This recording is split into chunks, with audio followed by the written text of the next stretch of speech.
10 momentos significativos y profundos del legado de Salomón. 1. La noche en Gabaón.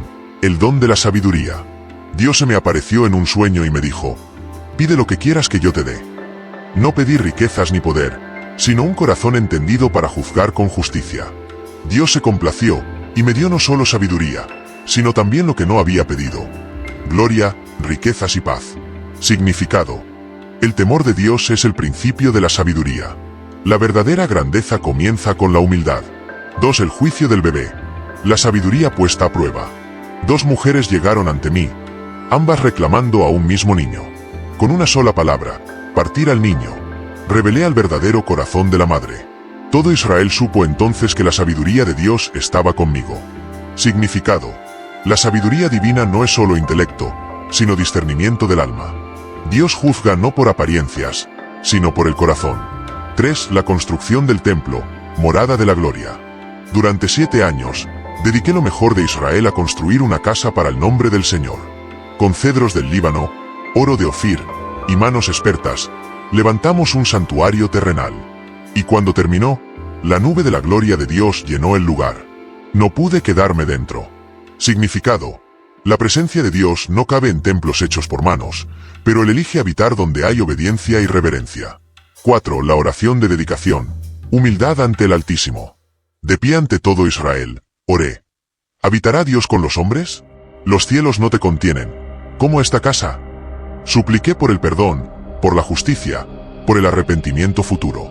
Sabía que el corazón humano es engañoso. Significado: la verdadera sabiduría reconoce sus límites.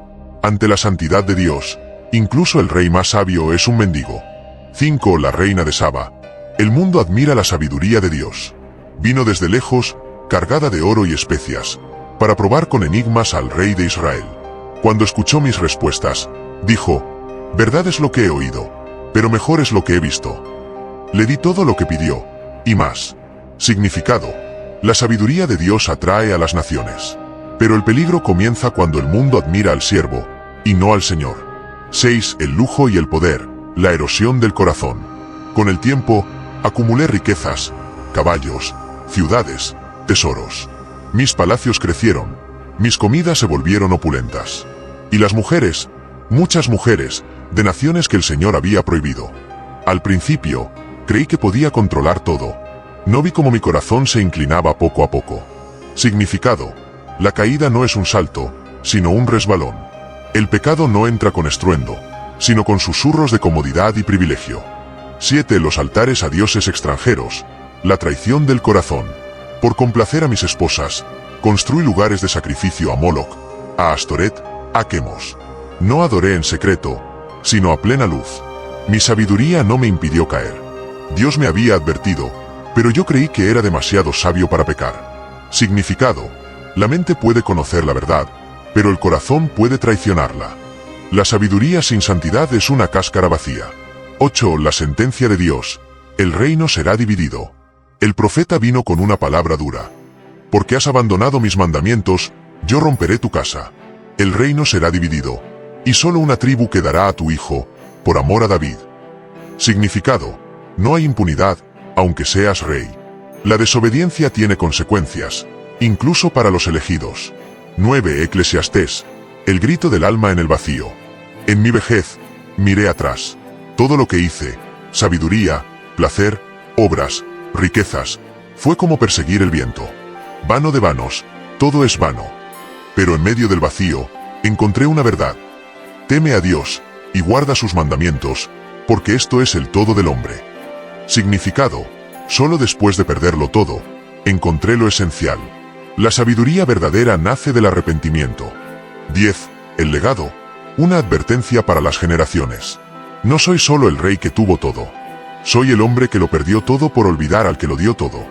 Mis libros quedan: Proverbios, Cantar, Eclesiastés. Pero mi vida es una advertencia. La sabiduría sin fidelidad es polvo. Buscad al rey que no caerá. Buscad a aquel que es la sabiduría misma. Significado: mi historia no termina en derrota, sino en esperanza. Apunta más allá de mí, a Jesús, el Hijo de David, el Rey eterno. Apertura impactante. Un hombre que habló con Dios, que recibió sabiduría más grande que cualquier filósofo, que construyó el templo más majestuoso de la historia, y aún así terminó alejado de Dios. ¿Cómo fue posible? Presentación del tema. Salomón no es solo un rey bíblico, es un espejo para nuestra alma. Su vida encarna la tensión entre sabiduría divina y debilidad humana. Pregunta guía del mensaje. ¿Qué nos enseña el legado de Salomón sobre la verdadera sabiduría en un mundo caído? Visión general del recorrido.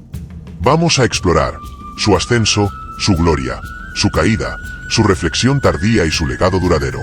Tema: el llamado de Dios y el don de la sabiduría. Contexto histórico: hijo de David, heredero de un reino unificado, Israel en su apogeo. Un rey estrés, la noche en Gabaón. Salomón pide sabiduría para gobernar, no riquezas ni poder. Dios se agrada y le da no solo sabiduría, sino también riquezas y honra. El juicio del bebé, prueba pública de su discernimiento sobrenatural. Clave teológica. La verdadera sabiduría comienza con el temor a Dios. Proverbios 1:7. Aplicación. ¿Qué pedirías tú si Dios te ofreciera cualquier cosa? ¿Priorizas la sabiduría? El esplendor de Salomón como reflejo del reino de Dios. Construcción del templo. 1 Reyes 5-8. 7 años de construcción. Detalles simbólicos. Madera de cedro, oro, el arca de la alianza. La gloria de Dios llena el templo, nube que llena la casa. Discurso de dedicación. 1 Reyes 8. Oración profunda, humildad, reconocimiento del pecado humano. Intercesión por el pueblo en tiempos futuros. Reinado de paz y prosperidad. Sabiduría reconocida internacionalmente. EJ. La reina de Saba. Comercio, ciencia, literatura, estabilidad. Clave simbólica. Salomón como tipo de Cristo. Rey sabio, constructor del templo, príncipe de paz. Isaías 9:6. Reflexión. ¿Cómo reflejamos la gloria de Dios en nuestras vidas cuando Él nos bendice? El colapso espiritual de un hombre iluminado. 1 Reyes 11. La trampa de la idolatría. 700 esposas y 300 concubinas, muchas de naciones prohibidas. Ellas desviaron su corazón hacia dioses extranjeros. Construye altares para Moloch, Astoret, Quemos, etc. Consecuencias divinas. Dios anuncia la división del reino. Solo una tribu, Judá, permanecerá bajo su hijo Roboam por amor a David. Análisis profundo. No fue un error repentino, sino una erosión lenta. La sabiduría intelectual no garantiza fidelidad espiritual. El poder, el lujo y las relaciones comprometedoras corrompieron su corazón. Porque Salomón se fue tras Astoret, diosa de los sidonios, y tras Quemos, dios de los moabitas, y tras Moloch, abominación de los amonitas.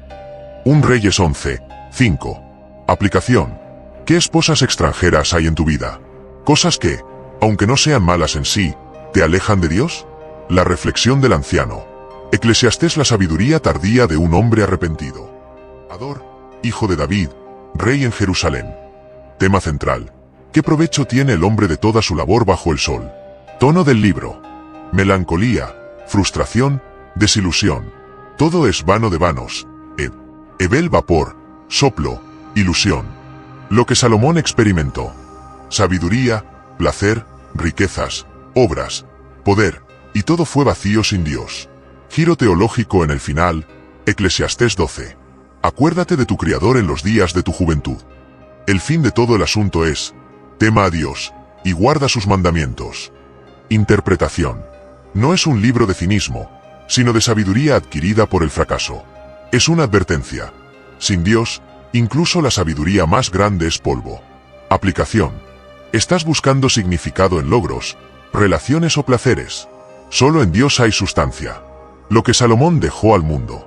Escritural. Proverbios. Sabiduría práctica para la vida diaria. Cantar de los cantares. Imagen del amor de Dios por su pueblo. Eclesiastés.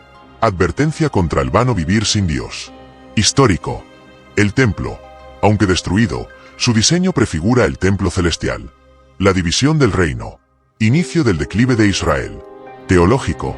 Salomón muestra que la sabiduría sin santidad no salva. Su vida apunta a la necesidad de un rey perfecto. Jesús, el más que Salomón. Mateo 12:42. Contraste con Cristo. Salomón construyó un templo de piedra. Jesús es el templo viviente. Salomón cayó. Jesús venció la tentación. Salomón pidió sabiduría. Jesús es la sabiduría de Dios. 1 Corintios 1 y 24. Objetivo: sintetizar, aplicar y llamar a la acción. Resumen del viaje: de la cumbre de la sabiduría a la caída moral, y luego al arrepentimiento tardío. Lecciones clave: la sabiduría sin obediencia es engañosa. Las pequeñas concesiones llevan a grandes caídas. Solo el temor de Dios da sentido verdadero a la vida. El legado no se mide por logros, sino por fidelidad. Llamado a la acción: examina tu corazón.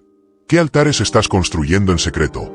Busca no solo conocimiento, sino intimidad con Dios. Recuerda que Cristo es la sabiduría que Salomón anheló pero no pudo mantener. Emotivo: Salomón tuvo todo, menos lo esencial. Que nuestra historia no termine así. Invitación a la reflexión: ¿qué parte de la historia de Salomón te resonó más? Déjalo en los comentarios. Invitación a suscribirse. Si este mensaje te ayudó, suscríbete para más estudios bíblicos profundos y transformadores. Bendición final: que Dios te dé sabiduría no solo para entender la verdad, sino para vivirla. Hasta la próxima. Recursos bíblicos: 1 Reyes 3, 5, 8, 11. 2 Crónicas 1, 7, 9. Proverbios 1, 7, 3, 13-18. Eclesiastés 1, 2, 12, 1, 13 a 14. Cantar de los Cantares 8, 6-7. Mateo 12 y 42. 1 Corintios 1 y 24, 30. 1. Continúa de la noche en Gabaón. El don de la sabiduría. Simbología espiritual. La humildad como puerta a la revelación divina. Dios no habla en el trono. Habla en el sueño. No en el clamor del poder, sino en el silencio del corazón quebrantado.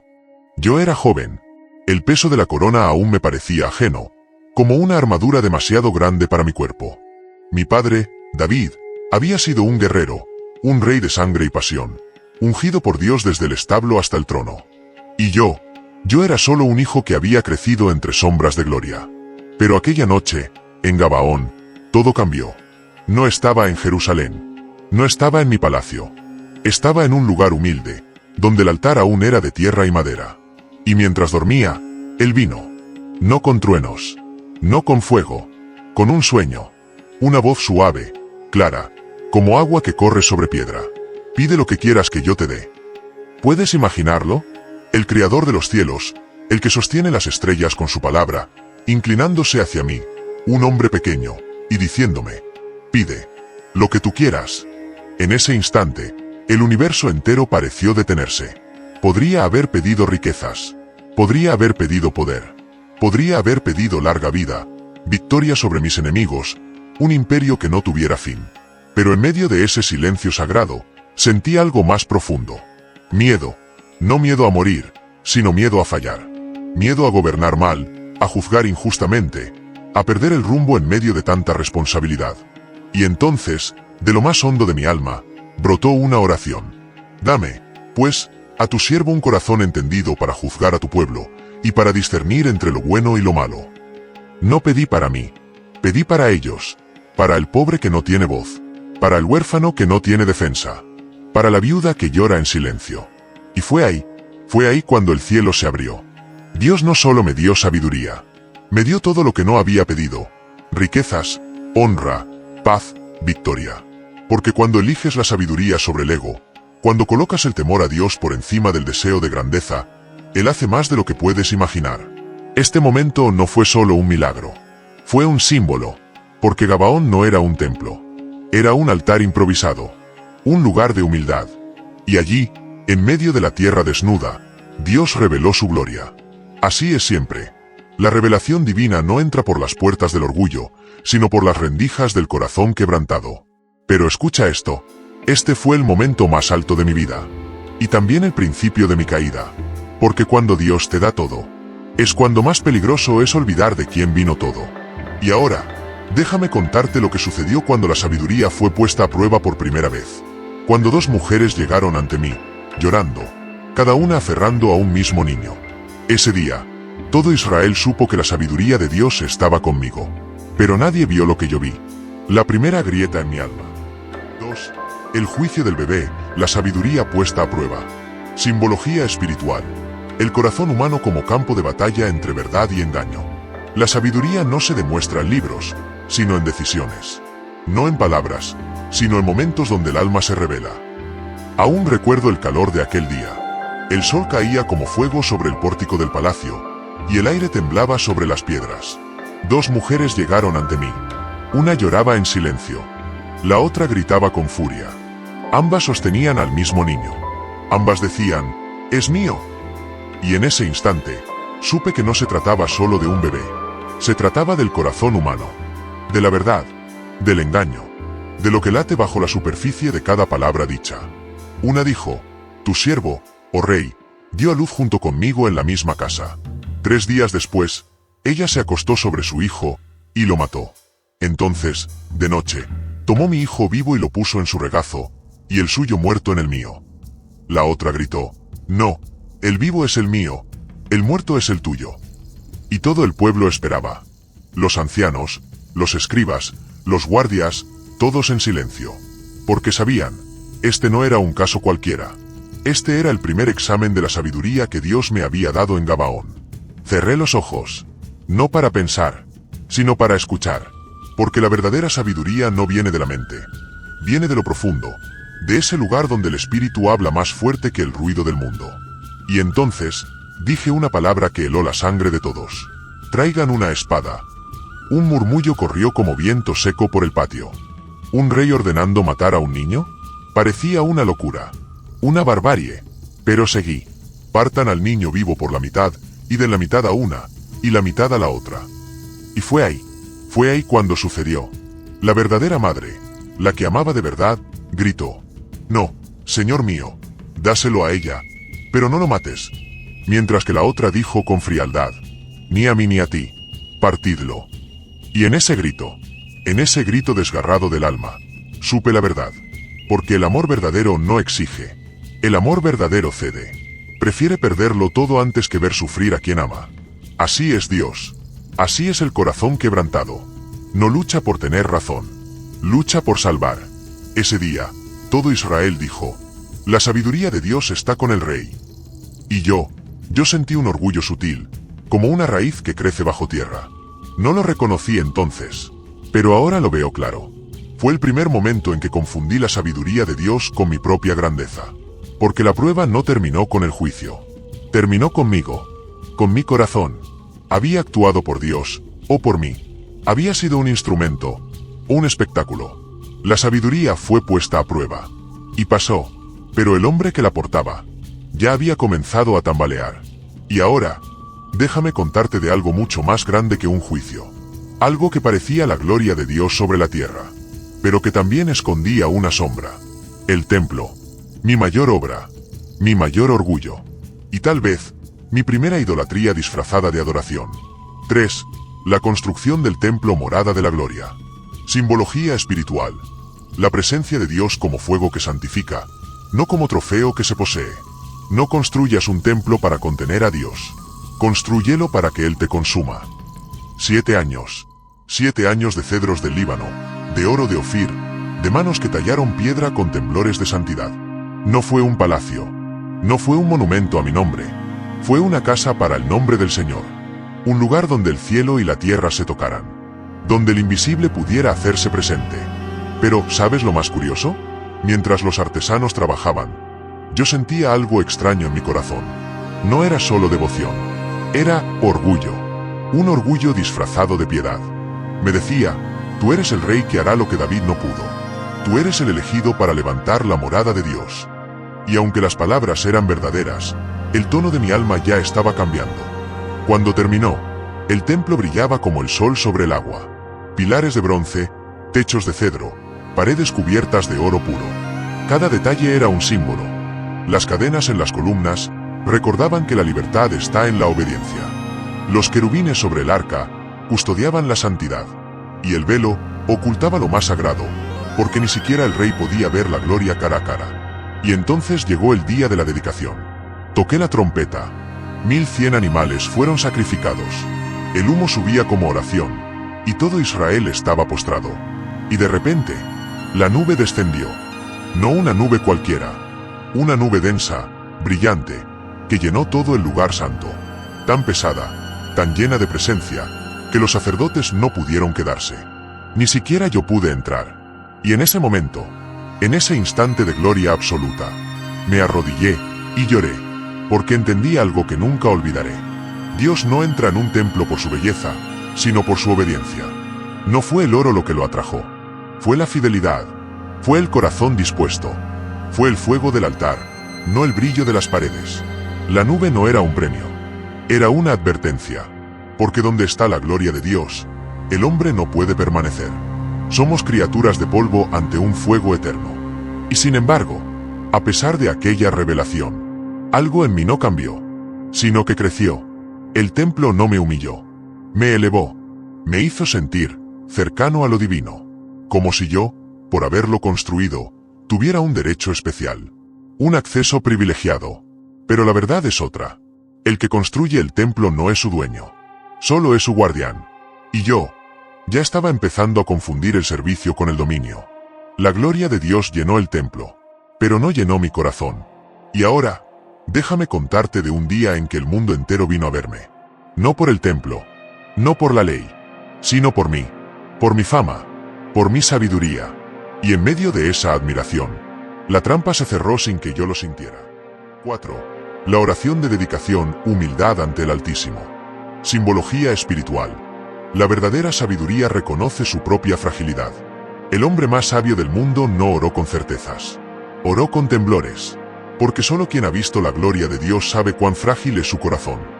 Cuando la nube de la gloria llenó el templo, caí de rodillas. No por protocolo, no por teatro, por puro terror sagrado. Sentí que mi alma se desgarraba entre el gozo y el miedo. Porque había visto lo invisible. Había sentido lo intocable. Y en medio de esa presencia, supe una verdad que muchos reyes nunca aprenderán. No puedes construir una casa para Dios y creer que lo controlas. Así que subí al altar, frente a todo Israel, y oré.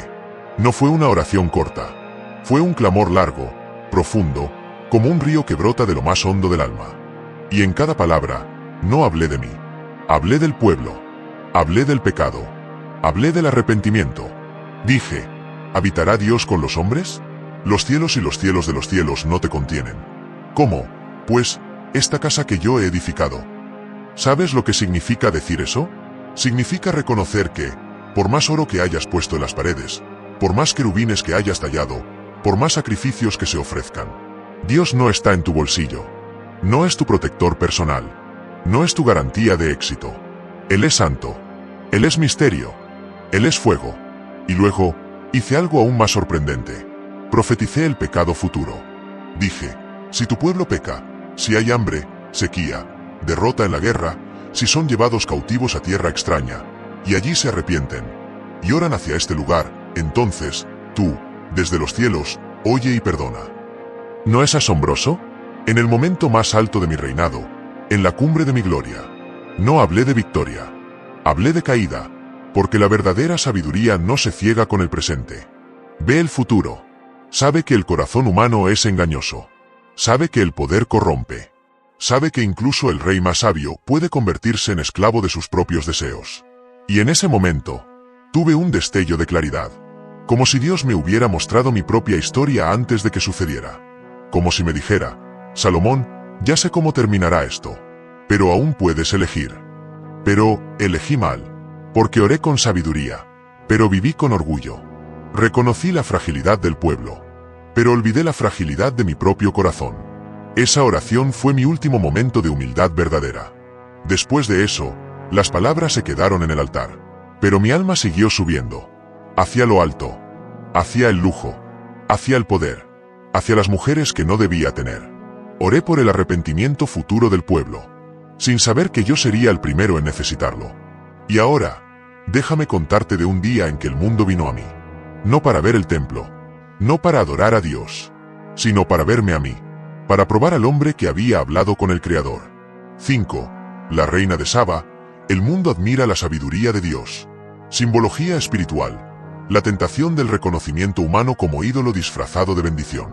Cuando el mundo entero aplaude tu sabiduría, cuida tu corazón, porque el elogio de los hombres es un incienso que nubla el alma.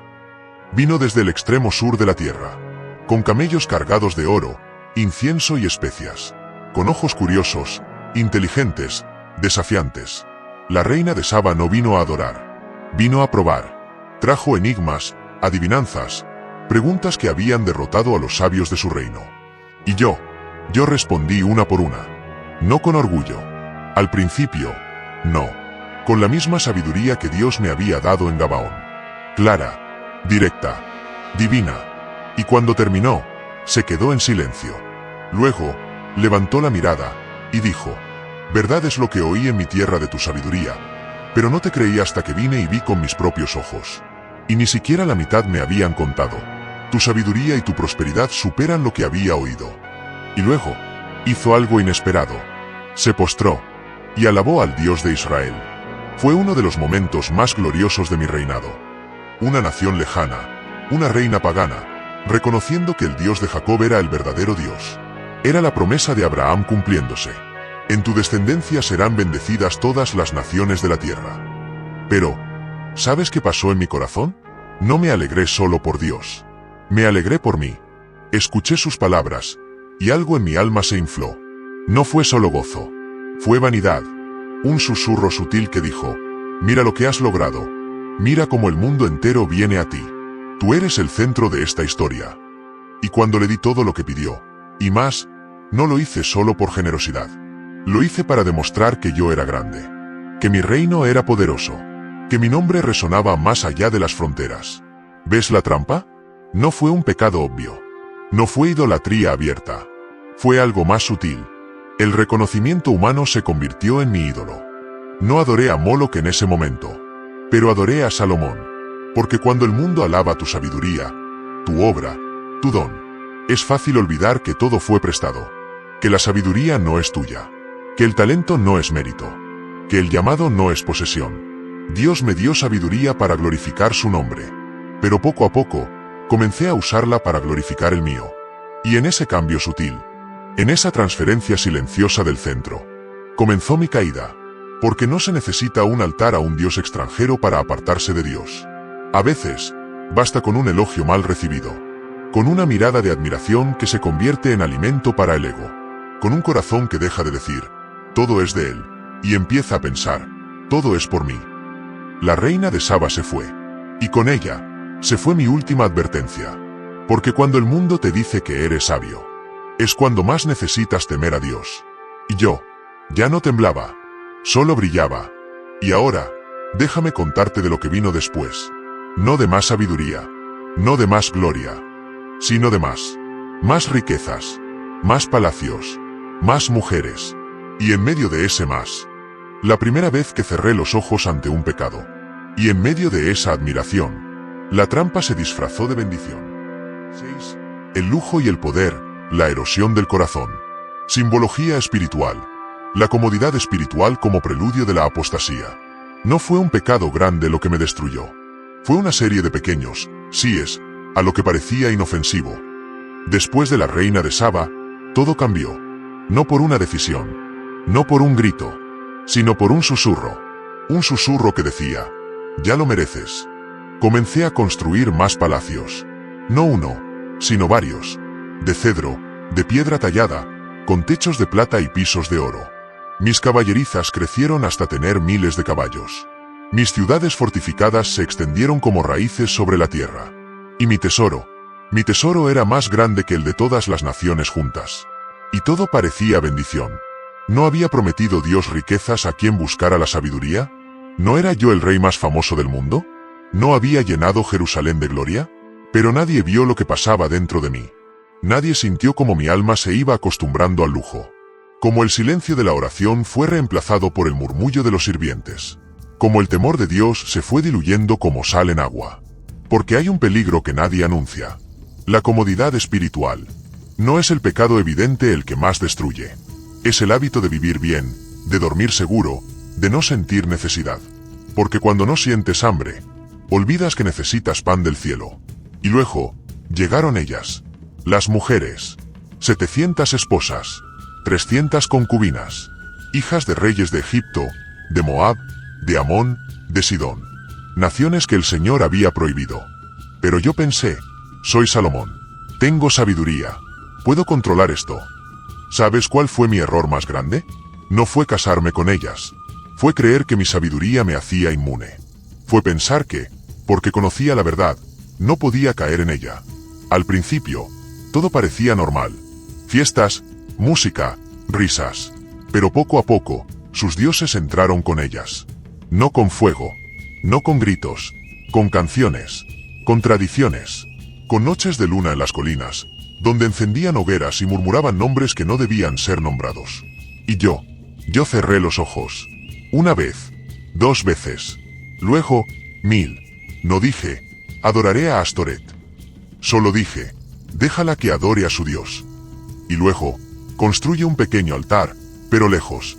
Y luego, quizá no sea tan malo. Así es como cae un corazón. No con un grito de rebeldía, sino con un suspiro de permisión. La erosión no se siente, se vive. Y cuando te das cuenta, ya estás en otro lugar. Ya no estás en Gabaón. Ya no estás en el templo. Estás en las colinas, mirando hacia altares que tú mismo ordenaste construir. Y lo peor no es el pecado. Es la normalidad del pecado. El momento en que dejas de temblar ante lo prohibido. El momento en que dices, esto no me cambiará. Pero sí me cambió. Cada concesión fue una grieta. Cada solo esta vez fue un ladrillo en el muro entre Dios y yo. Y ahora, déjame contarte de algo que nunca pensé que haría. Algo que, en mi juventud, habría condenado con furia. Algo que no fue un error. Fue una elección. 7. Los altares a dioses extranjeros, la traición del corazón. Simbología espiritual. El corazón dividido como altar profanado. No se traiciona a Dios con un grito de rebeldía. Se le traiciona con un silencio cómplice. Con un altar construido, solo para complacer, punto. Llegó el día en que ya no pude engañarme. No fue un juicio. No fue una voz del cielo. Fue un momento de claridad, en medio de la noche, cuando todos dormían. Y me pregunté, ¿dónde estás, Dios mío? Porque yo, Salomón, el hombre que había hablado con el Creador, había comenzado a construir altares a dioses que no eran dioses. No en secreto. No en la oscuridad. A plena luz.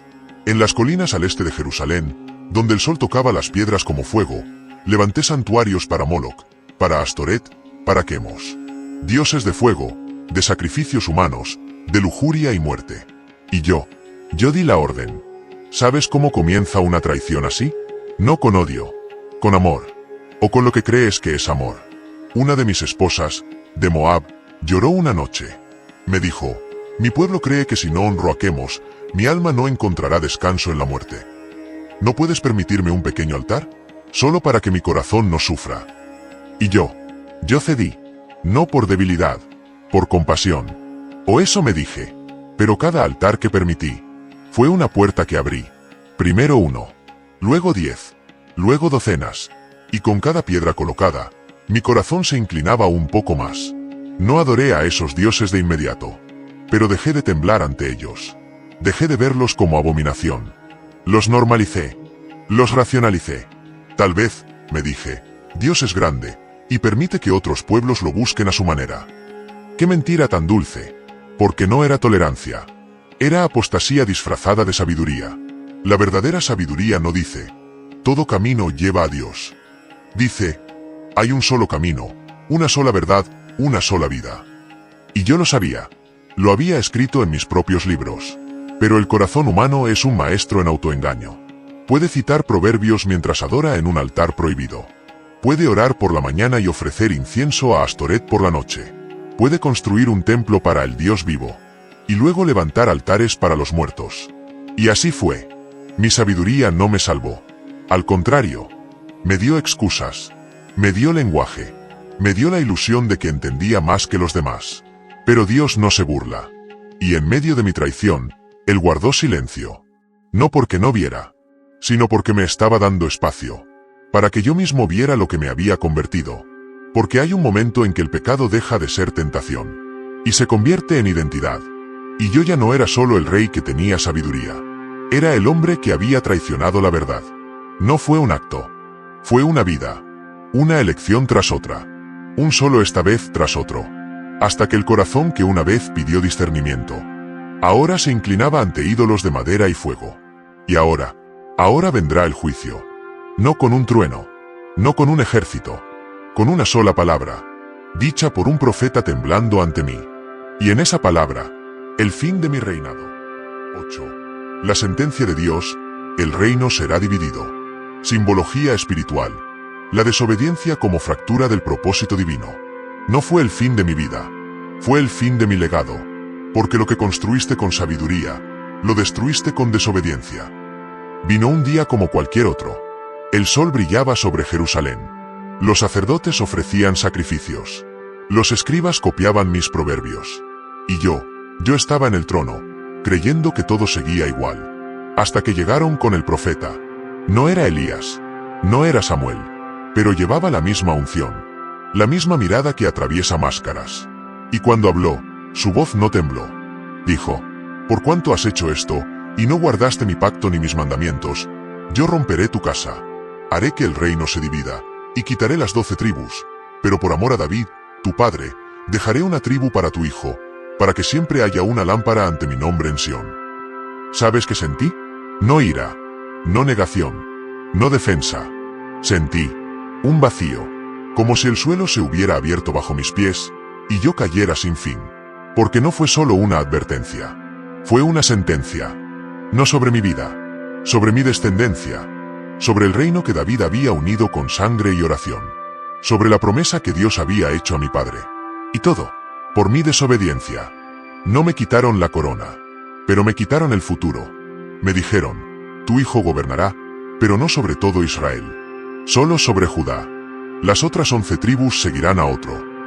Y en ese momento, entendí algo que nunca había comprendido. La desobediencia no solo te destruye a ti, rompe lo que viene después.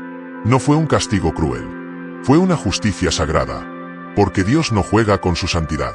No permite que el ídolo comparta trono con él. Y yo había permitido que dioses extranjeros respiraran en la tierra que él había santificado. Pero lo más doloroso no fue la división del reino. Fue saber que yo había sido el instrumento de su ruptura.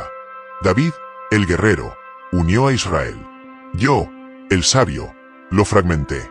Y no con espadas, con altares, con esposas, con concesiones. Y entonces, vi con claridad lo que había estado ciego. La verdadera sabiduría no es conocer la verdad, es vivirla, incluso cuando nadie mira. Dios no me desechó por completo. Por amor a David, dejó una chispa, una tribu, una esperanza, porque él no rompe su pacto. Aunque nosotros sí, pero el daño estaba hecho. La unidad, rota. La nación, dividida. El templo, aún en pie. Pero el corazón del rey, ya no era un templo. Y en medio de ese juicio, hubo misericordia. No me quitó la vida. Me dio tiempo. Tiempo para arrepentirme. Tiempo para escribir. Tiempo para decir, todo es vano, si no temes a Dios. Pero ya era tarde para el reino. Y tal vez, demasiado tarde para mi alma. Porque hay decisiones que, aunque te arrepientas, ya no pueden deshacerse. Y ahora vendrá el silencio. El eco de una vida que fue grande, pero no fiel. El momento en que, solo, en la noche, mire atrás, y vea que todo lo que amé, me alejó de aquel a quien debía amar más. 9. Eclesiastés, el grito del alma en el vacío. Simbología espiritual. El vacío como lugar de encuentro con lo esencial. No fue en el templo donde encontré a Dios. Fue en el desecho de todo lo que creía que era mi templo. En mi vejez, cuando el sol ya no calienta igual, y las manos tiemblan al sostener un pergamino, tomé una pluma y escribí. Vano de vanos, dijo el predicador, vano de vanos. Todo es vano. No lo dije con ira, ni con cinismo. Lo dije con verdad, con la voz quebrada de un hombre que tuvo todo. Y descubrió que nada lo llenaba. Probé el placer, los vinos finos, los jardines perfumados, las risas en las fiestas. Y dije, esto es bueno. Pero al día siguiente, era polvo. Probé la sabiduría, estudié, enseñé, escribí miles de proverbios. Resolví enigmas, juzgué naciones, hablé con reyes. Y dije, esto sí tiene valor. Pero al final, la sabiduría no impidió que mi corazón se corrompiera. Probé las obras, construí ciudades, palacios, acueductos. Goberné con justicia, al principio. Y dije, mi legado permanecerá. Pero el tiempo se llevó todo. Hasta el recuerdo. Probé el poder. El miedo en los ojos de mis enemigos. La sumisión de las naciones. la adulación sin fin. Y dije, soy grande. Pero cuando la gloria se fue, yo seguía siendo un hombre mortal. Y entonces, en medio del silencio, entendí. Todo lo que se puede perder, no era real. Todo lo que se desvanece con el tiempo, no era eterno. El oro se oxida. El trono se vacía. Las palabras se olvidan. Los nombres se borran. Y en ese vacío, en ese hebel, ese soplo, ese vapor, ese aire que no puedes agarrar, fue donde Dios me encontró. Porque solo cuando todo se derrumba, el alma deja de buscar sustitutos. Solo cuando el placer no satisface, la sabiduría no salva, y el poder no protege. Entonces, el corazón dice, ¿qué queda? Y allí, en el centro del vacío, estaba él. No con fuego, no con voz, pero con una presencia más clara que cualquier señal. Y escribí lo último que debía decir. Acuérdate de tu Criador en los días de tu juventud. No como un mandato, como un ruego, como un padre que ve a su hijo caminar hacia el precipicio. Porque si yo hubiera recordado a mi Criador cuando tenía 20 años, no habría tenido que escribir Eclesiastés a los 80. Si hubiera temido a Dios antes de buscar placer, no habría tenido que descubrir que todo era vano. Este libro no es un epitafio. Es una advertencia. Una luz en medio del desastre. Porque en el último suspiro de mi alma, antes de que todo se apague, hay una verdad que no se desvanece. Teme a Dios, y guarda sus mandamientos, porque esto es el todo del hombre. No hay más. No hay filosofía. No hay atajos. Solo eso. Y ahora que he dicho todo, solo queda una cosa más. El legado. No de mis riquezas. No de mis templos. Sino de mi caída. Porque tal vez, mi mayor sabiduría no fue lo que construí. Fue lo que perdí. Y lo que, al perderlo, pude ver. 10. El legado, una advertencia para las generaciones. Simbología espiritual. La caída del sabio como puente hacia el Redentor perfecto. Mi historia no termina en gloria. Termina en arrepentimiento. Pero en ese arrepentimiento, hay una semilla de esperanza. Ahora, al final, cuando la luz del sol entra débil por la ventana y mis ojos apenas pueden leer los pergaminos que una vez escribí, entiendo algo que nunca vi en mi juventud. Mi vida no fue un ejemplo de sabiduría vivida. Fue un ejemplo de sabiduría traicionada. Y aún así, Dios no me ha borrado. No ha quemado mis libros. No ha silenciado mi nombre. Porque tal vez, mi mayor propósito no fue ser el rey perfecto, sino mostrar por qué necesitamos uno. Porque yo tuve todo. Sabiduría sin igual. Riquezas que no conocieron límites. Paz que duró 40 años. Un templo que reflejaba la gloria del cielo. Y aún así, caí. No por ignorancia. Por conocimiento. No por debilidad. Por voluntad. No por sorpresa. Por elección. Y en mi caída, Dios escribió una lección para todos los que vendrían después. Ningún corazón humano, por muy iluminado que esté, puede sostener la gloria de Dios sin corromperse. La sabiduría, sin santidad, es un espejo que refleja luz, pero no la contiene. Y el corazón, por más grande que sea, es un pozo que se seca si no es alimentado por la fuente eterna. Pero hay uno del que hablé sin conocerlo plenamente. Uno que vendría de mi propia línea, de la casa de David. Un rey que no pediría sabiduría, porque él es la sabiduría de Dios. Un hijo que no construiría un templo de piedra, porque su cuerpo sería el templo. Un gobernante que no se inclinaría ante ídolos, porque él es el único Dios. El más que Salomón, Mateo 12 y 42. El que, en lugar de acumular riquezas, se hizo pobre. En lugar de rodearse de mujeres, vivió solo para la voluntad del Padre. En lugar de dividir el reino, vino a reunir a los dispersos. Y cuando él fue tentado en el desierto, el diablo le ofreció todo lo que a mí me destruyó. Poder, riquezas, gloria. Y Jesús dijo, vete, Satanás, porque al Señor tu Dios adorarás, y a él solo servirás. Y en esa palabra, vi mi fracaso, y vi mi redención. Porque mi legado no son mis proverbios, aunque sigan enseñando sabiduría. No es el templo, aunque su sombra siga en la historia. Mi legado es esta verdad. Necesitas un rey que no caiga. Porque si el más sabio del mundo cayó, tú también caerás. Y yo también caí. Pero hay un trono que no se divide. Hay un corazón que no se corrompe. Hay una sabiduría que no se desvanece. Y si escuchas mi historia, no para admirarme, sino para temblar, entonces habrá valido la pena.